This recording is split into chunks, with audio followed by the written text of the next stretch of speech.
I know you, Sadie. Every breath, every move. You don't know me. I pour your coffee.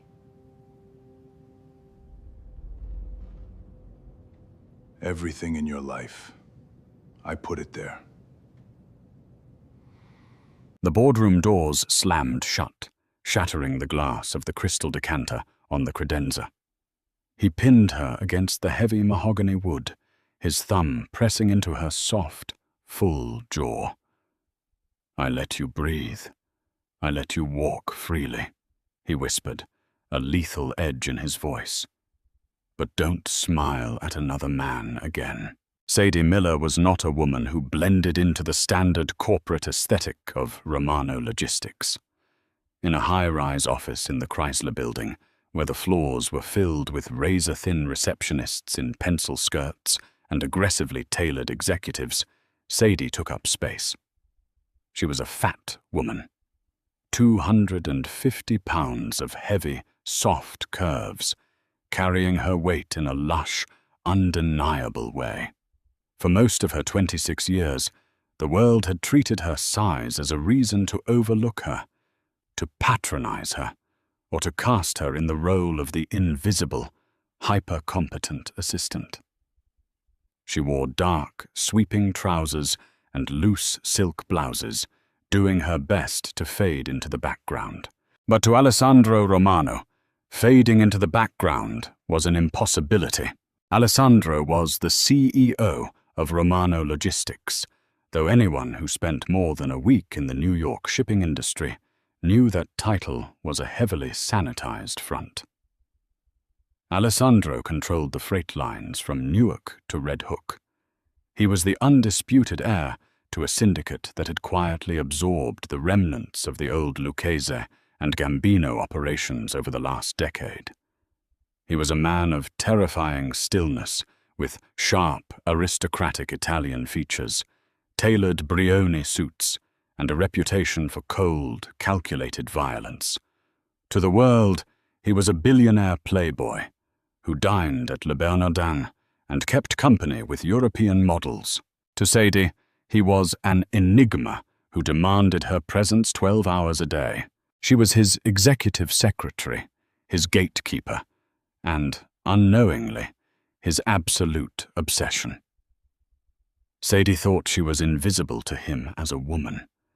She assumed he kept her around because she never messed up his schedule, never leaked a word of the heavily coded meetings he held with rough-looking men from Staten Island, and always remembered that he took his espresso black with a single twist of lemon. She thought she was safe in her heavy, soft body, shielded from the dangerous, predatory gaze he aimed at the rest of the world. She didn't know that Alessandro had fired his last 3 secretaries because they weren't her. She didn't know that when she was hired, he had his top enforcer run a deep-dive background check on her, quietly buying the mortgage to her modest apartment building in Queens, just so he could install heavily armed security in the lobby under the guise of a new management company. It was a Tuesday afternoon in late October when the carefully constructed illusion of her invisibility shattered. The office was running a routine financial audit. A team from Deloitte had been crawling through the sanitized books for 3 days. Leading the team was Liam Hayes, sandy-haired, charismatic, and genuinely warm. Liam didn't look at Sadie with the dismissive pity she was used to from attractive men. Instead, he lingered by her desk. "You're the only person keeping this entire floor from collapsing into chaos, aren't you, Sadie?" Liam asked, leaning against the edge of her large desk, holding a pink pastry box from Dominique Ansel Bakery. Sadie looked up from her monitors, feeling the familiar heat of a blush rush to her full cheeks. "I just manage the calendar, Mr. Hayes." "Liam, please," he said, opening the box to reveal a perfectly glazed cronut. "And I know for a fact you do more than that. I brought this for you, a little bribery for putting up with us." Sadie's eyes widened. She wasn't used to gifts. She wasn't used to men with bright blue eyes noticing her perfume or bringing her pastries. A profound, sweet warmth bloomed in her chest. For a fleeting second, the heavy armor she wore around her weight dissolved. She looked up at Liam and offered him a radiant, genuine smile. A smile that made her eyes crinkle and completely transformed her normally guarded face. "That's incredibly sweet of you, Liam. Thank you."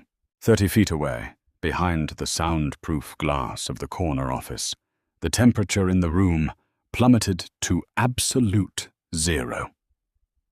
Alessandro Romano was standing by his desk, a Mont Blanc fountain pen resting between his fingers. He had been watching Sadie all morning. He always watched her.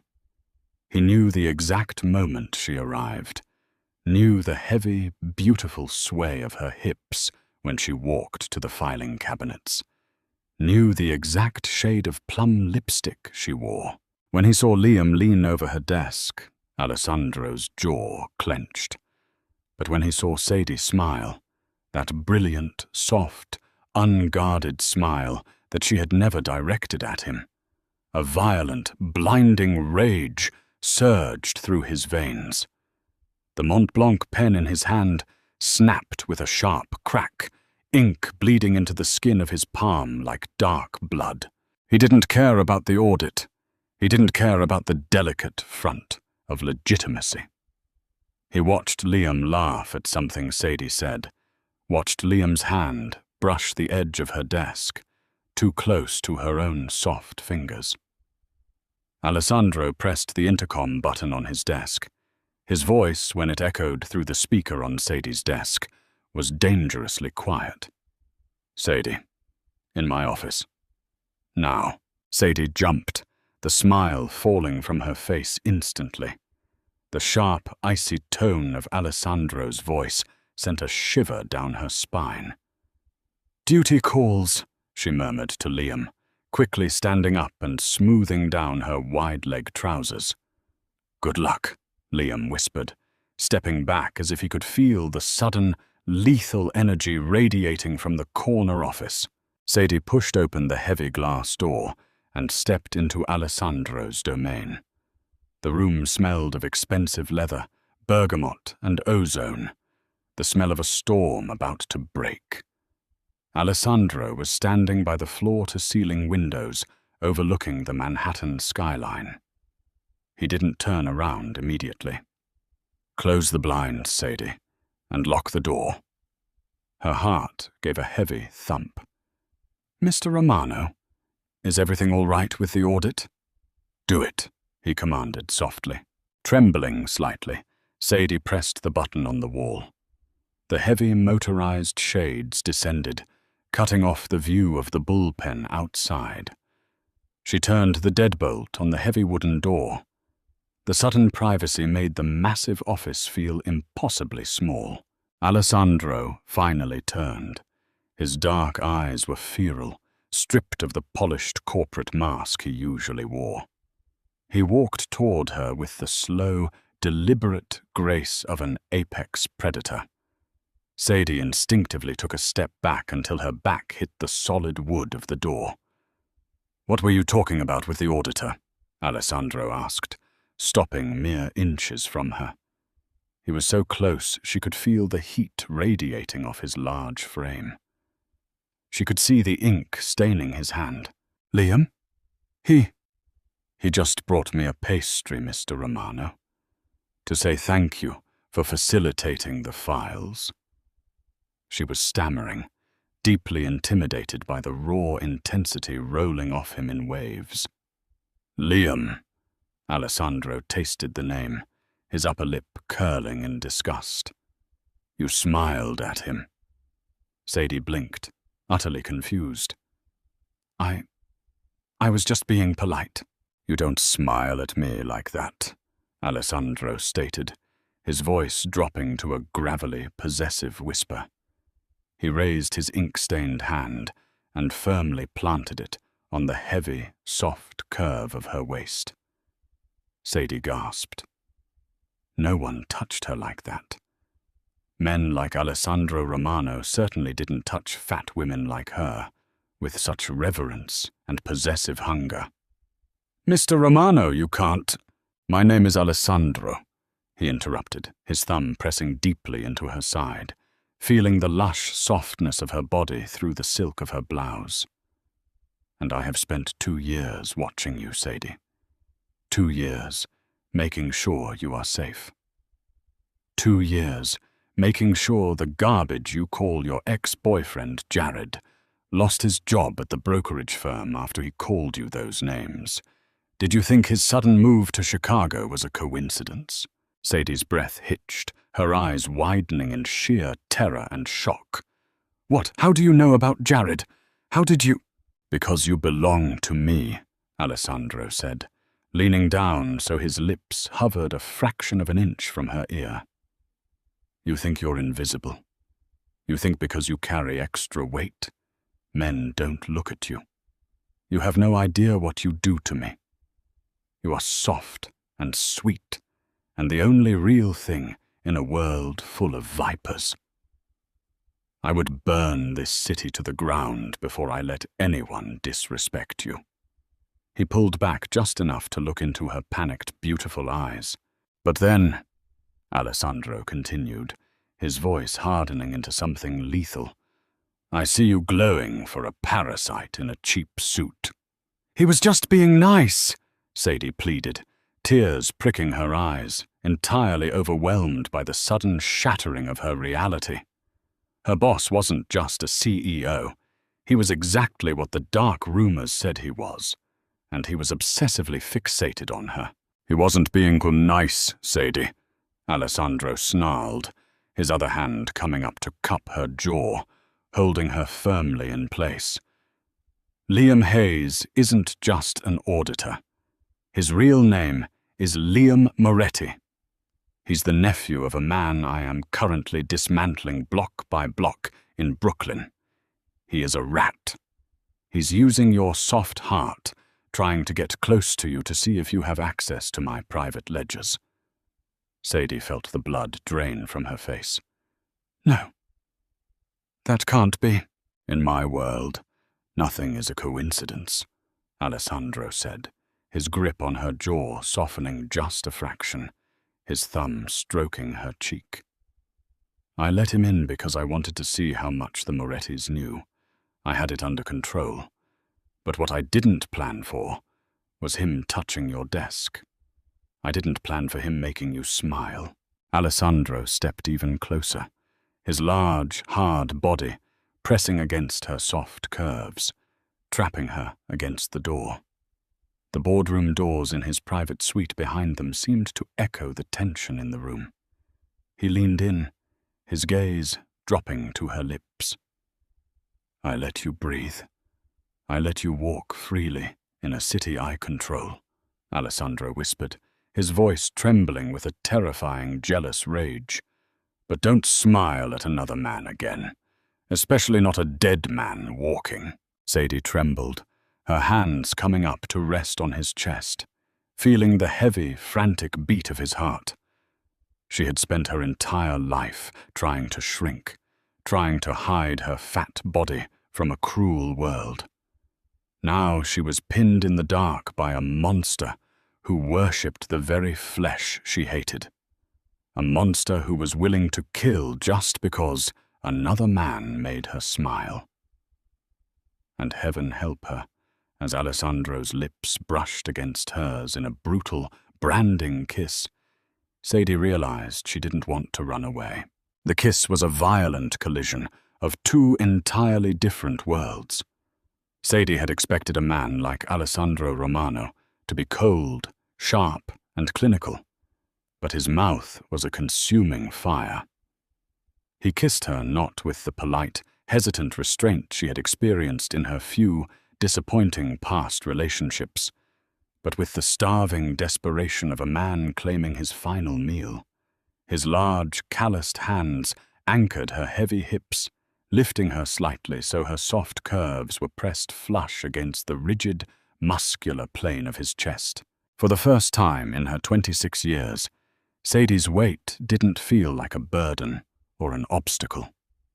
Grounded by the heavy, insistent grip of his hands, her softness felt like power. She tasted espresso, dark chocolate, and the intoxicating tang of pure danger. When Alessandro finally tore his mouth away, his chest heaved. He rested his forehead against hers, his eyes blazing with a ferocious, possessive light. "You're shaking," he murmured, his thumb brushing over her swollen, plum-painted lips. "You're a mobster," she breathed, the words tumbling out of her in a dizzying mix of terror and awe. "You're actually... The stories are true. I am whatever I need to be to keep this empire standing and to keep you breathing," Alessandro replied smoothly, his hands sliding up to grip her thick, soft upper arms. "Now, grab your coat, Sadie. You are not going back to your desk. You aren't stepping foot in this building again until Liam Moretti's blood is washed off the pavement." "Alessandro, wait. You can't just kill an auditor in the middle of Manhattan," she stammered, reality crashing back down on her. "Deloitte knows he's here. The feds will—" "Deloitte doesn't know a damn thing," Alessandro interrupted, his voice returning to its terrifying, icy calm. He grabbed her heavy wool coat from the closet and draped it over her shoulders himself. "The real Liam Hayes is currently enjoying an all-expenses-paid, medically-induced coma in a private clinic in Zurich, courtesy of the Moretti family. The man who handed you that pastry is a ghost, and in about 3 hours he's going to be a corpse." He didn't give her time to process the horror of the situation. Alessandro took her hand, his grip unyielding, and pulled her toward his private, biometric-secured elevator. Within minutes, they were in the subterranean parking garage, swallowed by the cavernous, bulletproof interior of a black Mercedes Maybach. A team of massive men in tactical suits, operatives Alessandro had hired through Garda World, a private high-end executive protection firm that didn't ask questions about blood money, flanked the vehicle. As the Maybach sped onto the FDR drive, Sadie sat rigidly against the plush leather. She looked down at her thighs, thick and wide, pressing against the center console, and then at Alessandro, who was already barking orders in rapid-fire Italian into a burner phone. He looked like a dark god, ruthless and untouchable. What could he possibly want with her? Why her? "Why didn't you just tell me?" she asked softly when he ended the call. Alessandro turned to her, his sharp gaze softening instantly as it swept over her face. "Because I wanted to keep you innocent. My world is entirely submerged in filth, Sadie. You were the only clean thing in it. You came to work. You wore those beautiful flowing silk shirts that drove me out of my mind, and you organized my life. I knew if I touched you, I would ruin you. I would drag you into the dark with me." Before Sadie could respond, her cell phone buzzed in the depths of her leather tote bag. The caller ID flashed an unknown, encrypted number. Alessandro's eyes snapped to the screen. "Answer it. Put it on speaker." Trembling, Sadie swiped the screen. "Hello?" "Sadie, sweetheart." The voice was Liam's, but the warm, corporate charm was entirely gone. It was replaced by a cold, nasal Brooklyn drawl. "I see Loverboy scooped you up. You're moving fast for a big girl, I got to admit." Sadie felt a hot flush of humiliation and rage at his tone. Alessandro's hand immediately wrapped around her thick thigh, squeezing reassuringly, his thumb stroking the soft flesh to calm her. "What do you want, Moretti?" Alessandro's voice boomed through the small cabin, a lethal promise. Liam laughed, a dry, harsh sound. I want my family's territory in Red Hook back, Romano. And I think Sadie here is going to help me get it. You see, while you were busy trying to play the protective knight, I wasn't just dropping off cronuts. I slipped a mirrored drive into her terminal. I used her executive credentials, the ones you gave her, because you're a lovesick fool, to authorize the transfer of your offshore accounts into a blind trust. Sadie gasped, clapping a hand over her mouth. No, I didn't authorize anything. Alessandro, I swear. I know, Mia Regina. Alessandro hushed her instantly, his voice a velvet purr for her, before shifting back to razor wire for Liam. You're a dead man, Moretti. If you think stealing digital currency is going to save you— Oh, it's not the money that's going to save me, Liam interrupted. It's the digital trail. I forwarded the transaction logs to your capos, to Leo and Carmine. Right now, it looks like your sweet, fat little secretary has been embezzling from the Romano family for 6 months. Your own men are going to demand her head, Alessandro. You either surrender the Red Hook docks to me by midnight, or your own lieutenants will put a bullet in Sadie's brain to settle the ledger. The line went dead. Panic, absolute and blinding, seized Sadie's chest. She couldn't breathe. The walls of the luxurious car felt like a coffin. She had spent her whole life trying to be invisible, and now she was the center of a Mafia civil war. Alessandro, she choked out, tears finally spilling over her thick lashes. They're going to kill me. Your men. They're going to think I betrayed you. Alessandro shifted, pulling her massive, trembling frame across the seat and onto his lap. He didn't care about the logistics. He easily bore her weight, wrapping his powerful arms around her wide waist, burying his face in the crook of her neck. Listen to me, he growled against her skin. I am the boss of this family. Not Leo. Not Carmine. And sure as hell not Liam Moretti. You are safer right now than any woman on this earth. But I need you to be brave, Sadie. Can you do that for me? Sadie swallowed hard, feeling the steady, thundering beat of his heart against her chest. She had hidden behind her weight for years. She had let the world walk over her. But as she looked into the eyes of a man who was willing to declare war on his own syndicate to protect her, something dormant and fierce woke up inside her. She wiped her tears and nodded. What do we do? Alessandro didn't take her to a dingy safe house. He took her to the private residences at the Baccarat Hotel, a 50-story glass tower of unimaginable luxury. His penthouse spanned the entire top floor, a fortress of marble, crystal, and heavily armed men guarding the private elevator shafts. As soon as the doors locked behind them, Alessandro's second-in-command, a scarred, hulking man named Leo, stepped forward, his eyes darting suspiciously toward Sadie. Boss, Leo said, his voice tense. The ledgers. The money is moving. It's tied to her terminal. Alessandro didn't even blink.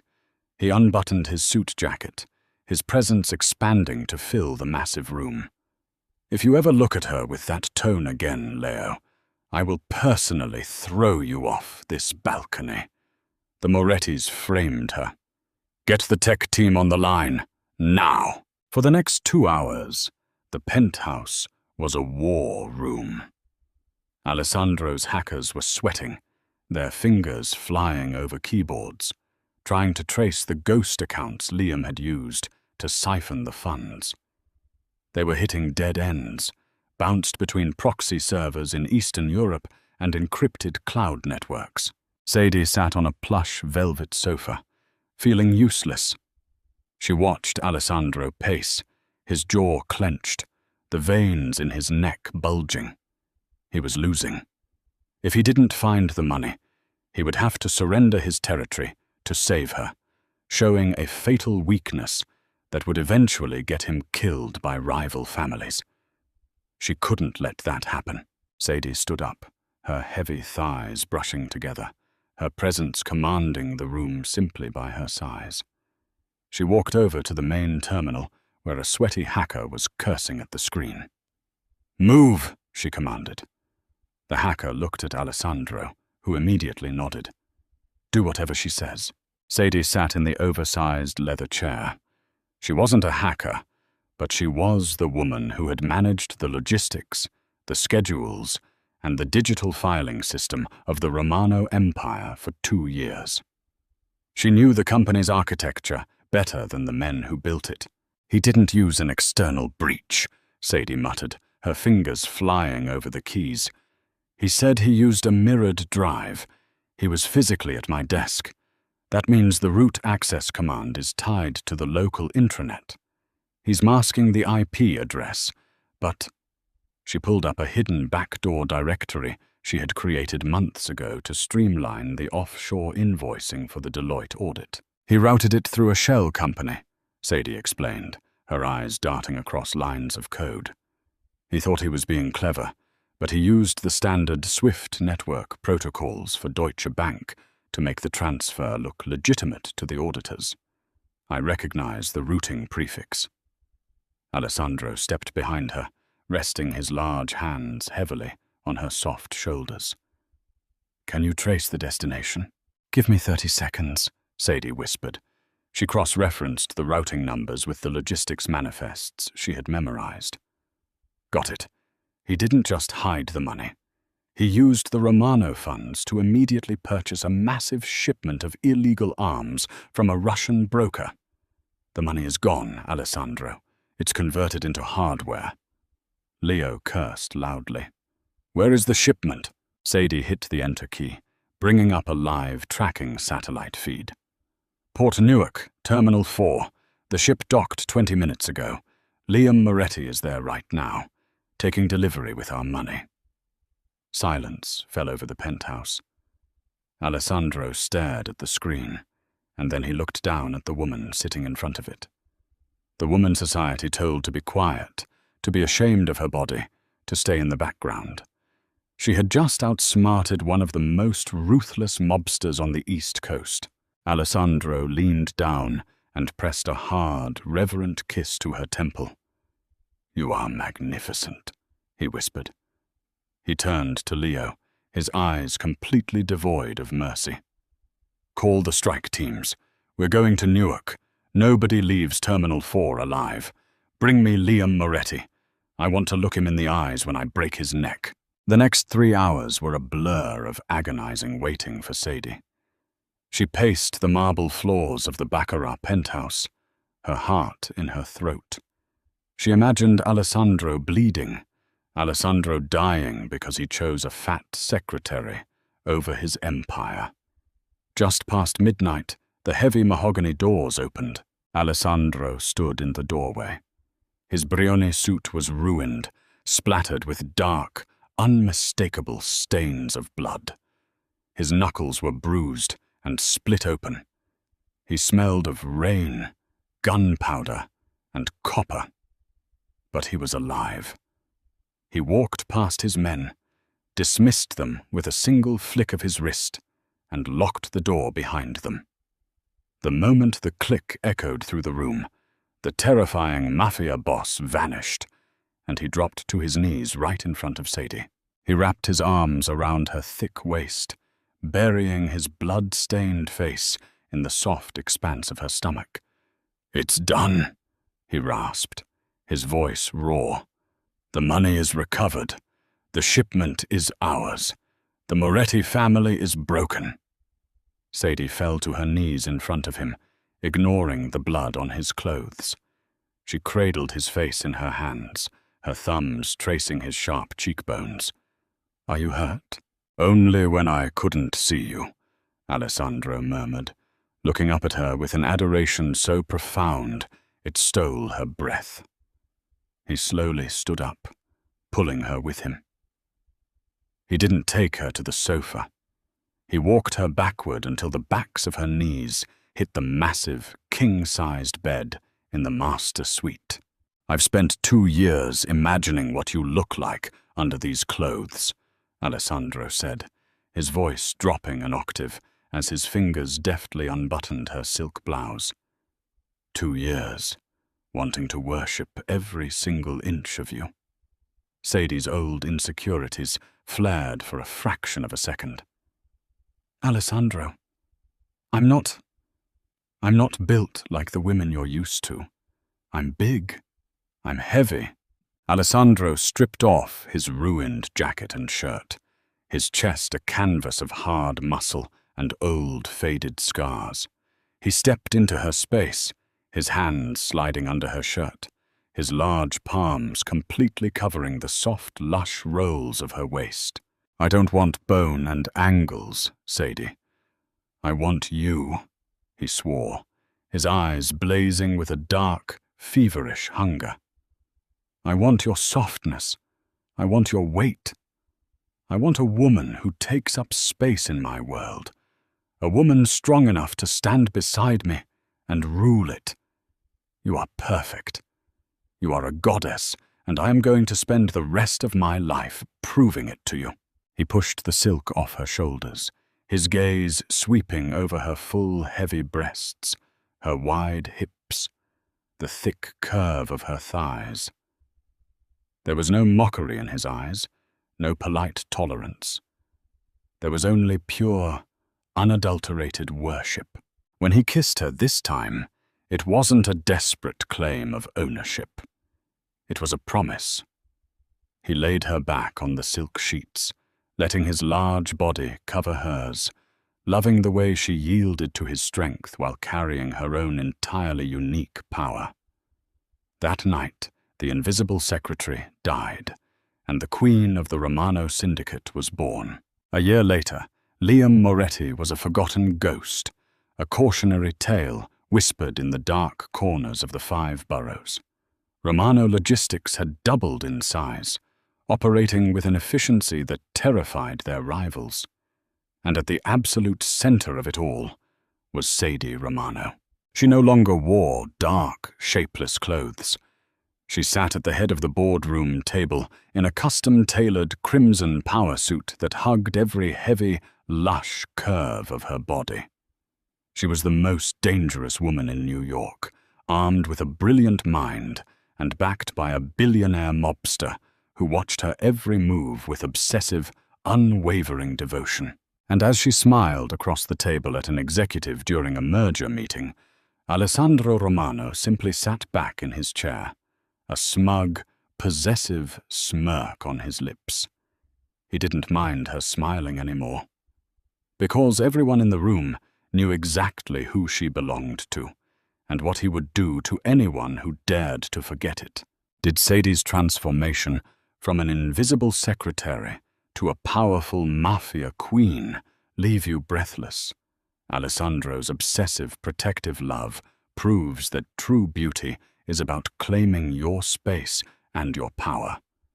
If you loved this intense, body-positive Mafia romance filled with danger, twists, and undeniable passion, hit that like button right now. Share this story with your friends who love a fiercely protective alpha, and don't forget to subscribe to our channel for more thrilling, dramatic romances. See you next time.